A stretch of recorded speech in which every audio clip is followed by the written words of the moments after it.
الحمد لله رب العالمين والصلاة والسلام على سيد المرسلين وعلى آله وأصحابه ومن تبع هديه إلى يوم الدين. أما بعد، قال الله تبارك وتعالى في القرآن الكريم: أعوذ بالله من الشيطان الرجيم، بسم الله الرحمن الرحيم. قل هل يستوي الذين يعلمون والذين لا يعلمون انما يتذكر اولو الالباب. صدق اللہ العظیم.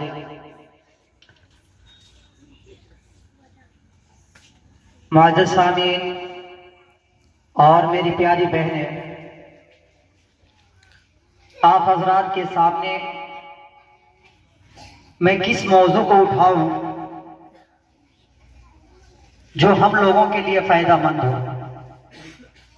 جس سے ہم بینیفٹ حاصل کر سکیں. اگر میں پردہ کو اٹھاؤں تو پردہ کے بارے میں ہر مدارس کے اندر وہاں کے ذمہ دار جو ہوتے ہیں بچیوں کو پردہ میں رکھنے کی کوشش کرتے ہیں.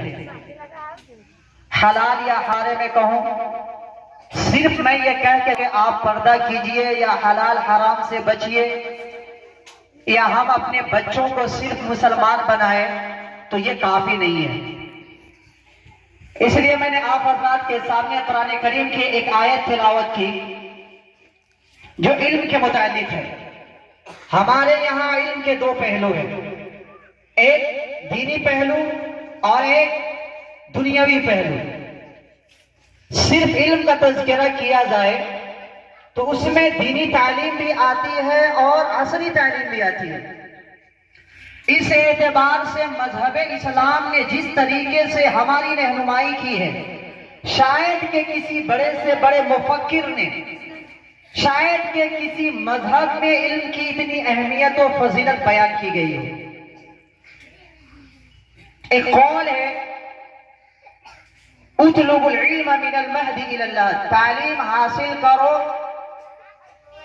ماں کے پیٹ سے لے کر کے قبر میں جانے تک. آج دیکھیں 2002، 2018،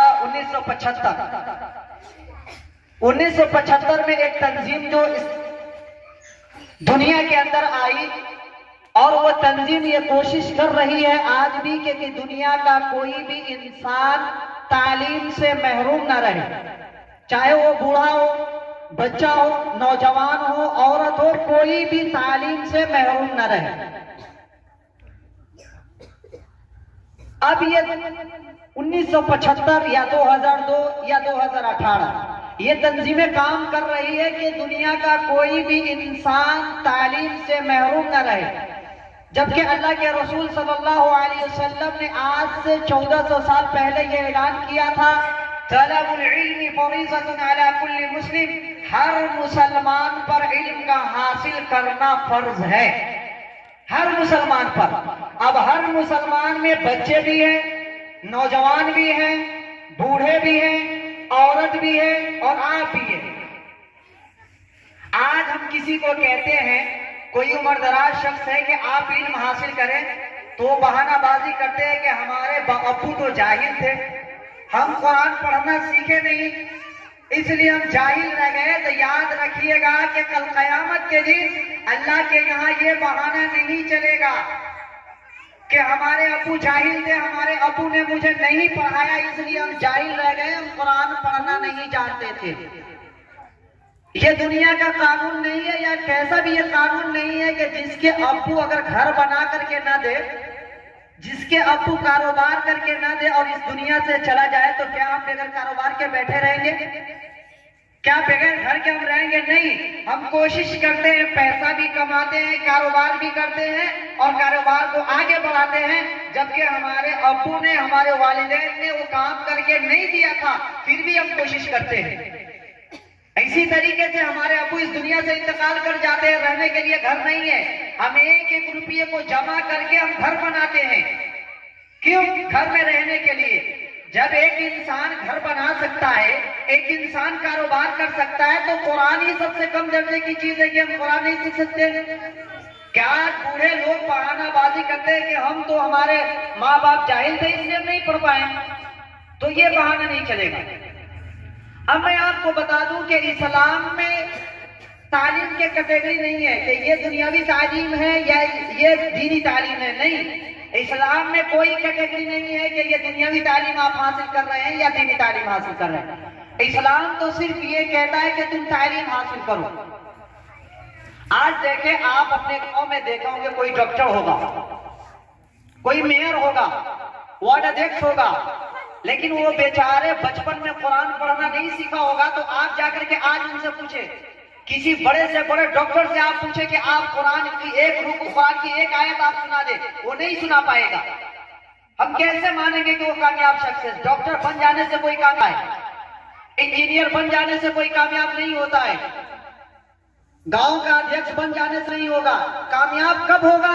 جب وہ انسان تعلیم یافتہ ہوگا، جب تعلیم حاصل کرے گا، اسلام کے بارے میں جانے گا، تبھی کامیاب ہو سکتا ہے، ورنہ وہ انسان کامیاب نہیں ہے. تو آج سے 1400 سال پہلے میرے نبی نے یہ فرمایا تھا کہ ہر مسلمان پر علم کا حاصل کرنا فرض ہے. اب اس کو دینی پہلو سے آپ جوڑ کے دیکھیں. اسلام یہ چاہتا ہے کہ میری بہنیں کوئی بھی ہو تعلیم سے محروم نہ رہے، ہر آدمی پڑھا لکھا ہو. آج دیکھیں مسلمانوں کا آپ جائزہ لیں، سب سے کم درجے میں آج مسلمان ہیں. میں جس گاؤں سے آتا ہوں، آپ کے گاؤں میں معلوم نہیں ہے، میرا گاؤں راجپور ہے. راجپور میں سب سے کم درجے اگر کسی کو کہا جاتا ہے تو ڈوم کو کہا جاتا ہے کہ ڈوم ہندو میں سب سے نچلے درجہ کا ہے. لیکن ان کو دیکھیے آپ، چمڑا ڈوم کو دیکھیے کہ صبح میں اٹھ کر کے سب سے پہلے وہ اپنے بچوں کو کیا کرتا ہے، اسکول کے لیے تیار کر کے اسکول میں بھیج کر کے تب جا کر کے کھیت میں وہ دھان کاٹنے جاتا ہے. لیکن مسلمان کو دیکھیے کہ مسلمان کے بچے صبح اٹھتے ہیں گولی لے کر کے کہیں ادھر گھوم رہے ہیں کہیں ادھر گھوم رہے ہیں، اور مسلمانوں کو کوئی پرواہ نہیں ہے. اور مسلمان دیکھتا ہے کہ میرا بچہ 10 سال کا 12 سال کا ہو گیا، فوراً بیگ میں بھیج دیتا ہے. اب ماں باپ کی بھی غلطی ہے کہ یہ ماں باپ جو ہے اپنے بچوں پر ظلم کر رہے ہیں، اور یہ ماں باپ بعد میں شکایت کریں گے کہ میرا بیٹا جو ہے بات ہی نہیں مانتا. کیسے بات مانے گا؟ کیسے کوئی لڑکا بات مانے گا؟ آپ نے ان کے حقوق کو ادا نہیں کیا تو وہ بات نہیں مانے گا. میں بھی کہتا ہوں کہ وہ بات نہیں مانے گا. آپ تعلیم دیجئے، جو حقوق ہے اس حقوق کو ادا کیجئے، اس کے بعد آپ شکایت کیجئے کہ میرا بچہ نہیں مان رہا. لیکن حقوق ادا کرتے نہیں ہیں، بیٹھ کے روتے رہتے ہیں چوک چوراہے پر کہ میرے بیٹے نے مار کے گھر سے بھگا دیا. مار کے بھگائے گا، گھر سے نکال دے گا باہر، کیونکہ حقوق ادا نہیں کہ اسلامی طور طریقے آپ نے نہیں سکھایا ہے. اس لیے آج وہ بچہ ماں باپ کو مارنے کے لیے تیار ہو جاتا ہے. اس لیے میری بہنیں آج دیکھیں کہ اسکول کا چلن بہت زیادہ ہے، بورڈنگ ہے، اسکول ہے، اس میں آپ دھڑلے سے مسلمان اپنے بچوں کو بھیج رہے ہیں. آپ اپنے گھر کا جائزہ لیں. میں آپ کو پیغام دینے آیا ہوں، آپ اپنے گھر کا جائزہ لیں کہ آپ کے گھر سے جو بچہ اسکول پڑھنے جا رہا ہے، آپ کے گھر سے جو بچہ بورڈنگ میں پڑھنے جا رہا ہے، آپ جائزہ لیجئے. اپنے والدین کو کہیے جائزہ لینے کے لیے، کہیں جا کر کے اسکول میں جا کر کے سوریہ نمسکار تو نہیں کر رہا ہے، اسکول میں جا کر کے یہ دیوی دیوتاؤں سے علم تو نہیں مانگ رہا ہے. آپ کو معلوم ہے کہ اسلامی عقیدہ ہے کہ جو بھی اللہ کے علاوہ کسی سے مانگے گا وہ مسلمان نہیں ہے.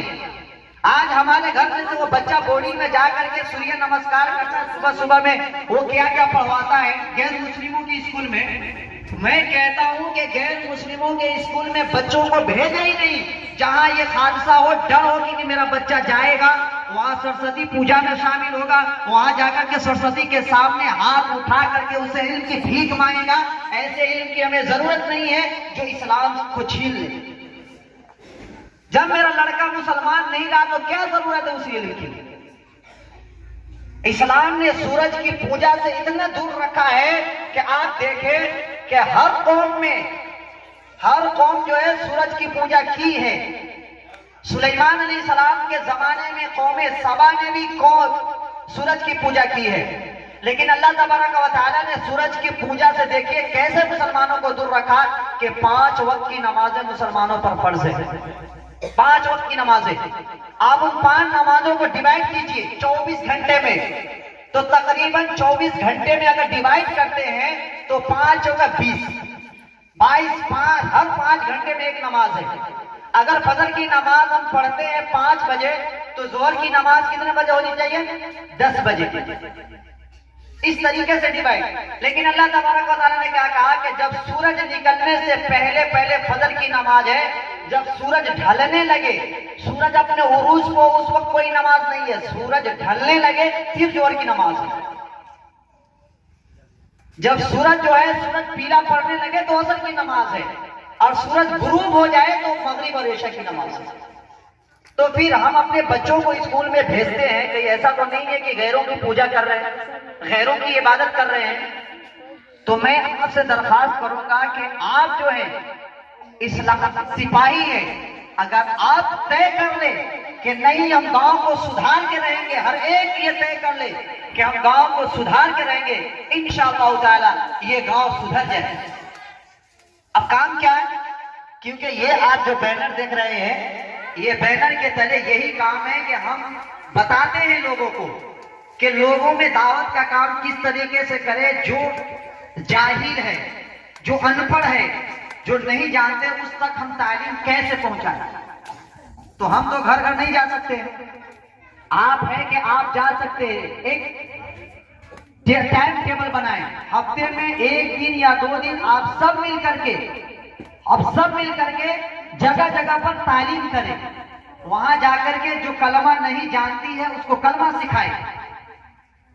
جو قرآن پڑھنا نہیں جانتی ہے، آپ ہفتے میں 2 دن 3 دن ایسے رکھیں. جو عمر دراز عورتیں ہیں ان کو بھی آپ پکڑیں، بھی سکھائیں. آپ یہ آپ کی ذمہ داری ہے. یہ صرف آپ پڑھ لیں گے تو یہ آپ کے لیے کافی نہیں ہے، بلکہ آپ جو بھی جان رہے ہیں دوسروں تک پہنچائے. ورنہ کل قیامت کے دن آپ یہ غلط فہمی میں رہیے گا کہ ہم تو جنت میں چلے جائیں گے. آپ جنت میں نہیں جا سکتی.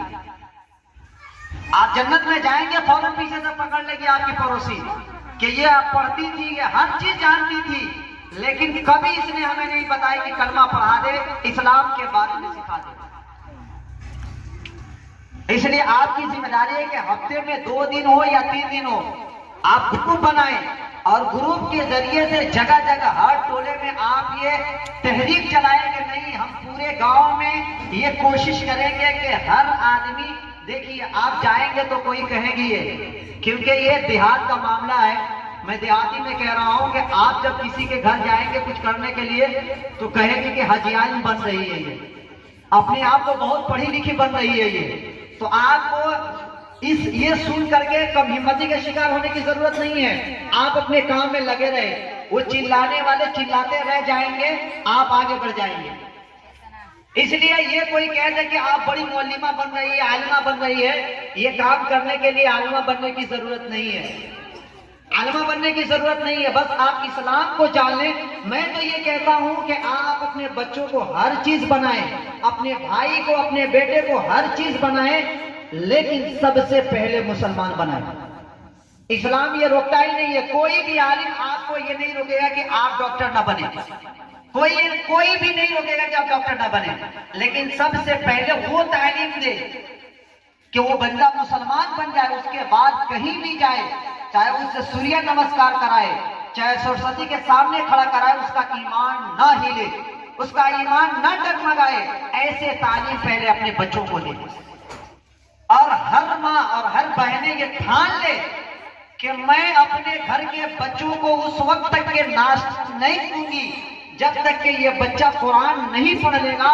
تو دیکھیں آج آپ اپنے بچوں کو، اپنے بھائی کو اگر آج آپ ناشتہ نہیں دیں گے، آپ یہ کہیں گے کہ پہلے پڑھو اس کے بعد ناشتہ دیں گے، وہ بچہ 1 دن نہیں، 2 دن نہیں، 3 دن، 5 دن، 1 ہفتے میں وہ بچہ لائن پکڑ لے گا اور وہ پڑھنا شروع کر دے گا آپ کے ناشتہ روکنے کی وجہ سے. وہ سب چابی آپ کے ہاتھ میں ہے. آپ کے ابو نماز نہیں پڑھ رہے، آپ کھانا نہ دیں اپنے ابو کو، کہ جب تک کہ آپ نماز نہیں پڑھیں گے آپ کو کھانا ہی نہیں دیں گے. آپ کی امی نماز نہیں پڑھ رہی ہے، آپ ان سے بولے نہیں. آپ ان کو کہیں گے جب تک کہ آپ نماز نہیں پڑھے گی میں نہیں بولوں گی. آپ یہ رویہ اختیار کریں گے، 1 ہفتہ، 10 دن، 15 دن، 20 دن آپ پریشانی اٹھائیں گی. اس کے بعد میں گھر کو ہے آپ جنت بنا سکتی ہے. لیکن حربہ استعمال کیجئے گا تب، یہی حربہ کہ ماں اگر نہیں نماز پڑھ رہی ہے آپ بولے نہیں، ابو نماز نہیں پڑھ رہے کھانا نہیں دے، بھائی نماز نہیں پڑھ رہے کھانا نہیں دے. پہلے نماز پڑھو اس کے بعد کھانا ہے. جب تک کہ تم نماز نہیں پڑھو گے ہم کھانا نہیں دیں گے. ہر بچی ہر بہن یہ تہیہ کر لے، ارادہ کر لے کہ انشاءاللہ تعالی ہم یہ کام کریں گے، انشاءاللہ آج نہیں تو 1 سال 2 سال 3 سال کے اندر میں پورے ماحول چینج کر سکتی ہے، پورے ماحول چینج کر سکتی ہے۔ اور صرف یہ نہیں کہ آپ یہاں مدرسے میں آئے، مدرسے میں پڑھ کر کے بستہ اٹھا کر کے گھر میں لے جا کر کے رکھ دے، اس کے بعد آپ کی کوئی ذمہ داری نہیں ہے، تو یہ غلط ہے۔ آپ کی ذمہ داری ہے کہ آپ سوچیں، یہاں سے بستہ اٹھائے گھر لے کر کے جائے، آپ سوچیں اپنے پڑوسی کے بارے میں، چاہے آپ جتنی نمازیں پڑھ لے، زکوٰۃ دے دے، جو بھی کر لے، اگر آپ اپنے پڑوسی کے حقوق کو ادا نہیں کرتے تو آپ جنت میں نہیں جا سکتی ہے۔ تو آپ میرے یہ کام کو کریں گے؟ آپ ادھر سے بڑی بچی جو ہے ادھر سے بولے کہ میں جو کہا ہوں کہ آپ گاؤں میں جا کر کے ہفتے میں 2 دن 3 دن یہ کام کریں، چلائیں کہ انشاءاللہ تعالی ہم ہر عورت کو تعلیم یافتہ دیکھنا چاہتے ہیں۔ کریں گے آپ؟ سب بولے انشاءاللہ۔ تو میں یہاں بیان کرنے نہیں آیا ہوں، میں یہی پیغام دینے آیا ہوں کہ آپ کے ہاتھ میں آپ کو ہتھیار بنا کر کے استعمال کر کے پورے گاؤں کو ہم سدھار سکتے ہیں، پورے گاؤں کو تعلیم یافتہ بنا سکتے ہیں، بشرطے کہ شرط یہ کہ آپ دیکھتے ہیں کہ اگر ایک گھر میں جاہل عورت ہو، اگر کوئی پڑھنے والا بھی ہو تو عورت گھر کو صحیح سے رہنے نہیں دیتی ہے، اگر ایک پڑھی لکھی عورت ہو تو پورے گھر کو دیندار بنا دیتی ہے۔ تو بس دعا کیجئے کہ اللہ رب العزت ہم سبوں کو عمل کرنے کی توفیق عطا فرمائے۔ اور یہ آپ کے جو ناظم صاحب ہیں، یہ میرے بہت قریبی ہیں، انہوں نے جب مدرسہ کھولا تو اس وقت مشورہ لیا تھا کہ حضرت میں مدرسے کا یہ نام رکھ رہا ہوں۔ میں نے کہا کہ بالکل آپ نام رکھیں، بالکل آپ آگے بڑھیں، ہم پیچھے سے آپ کے ساتھ میں ہیں، کیونکہ ہم یہاں نہیں ہیں، ہم کاٹھمانڈو میں رہتے ہیں۔